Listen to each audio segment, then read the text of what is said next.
Hello guys, and welcome to this video where I'm going to be showing you how to use a Finnish voice on eleevn Labs. So the first thing you have to do is go to eleevnlabs.io, then on the sidebar menu click on this voices option and then proceed to choose the collections option here, then click on Finnish and it should bring you to a page similar to this.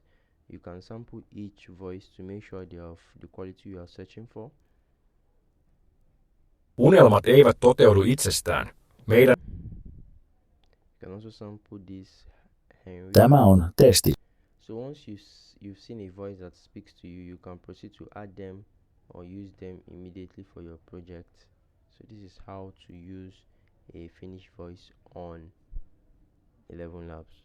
If you've had a great time with this video, please let me know your thoughts in the comment section and consider subscribing to the channel.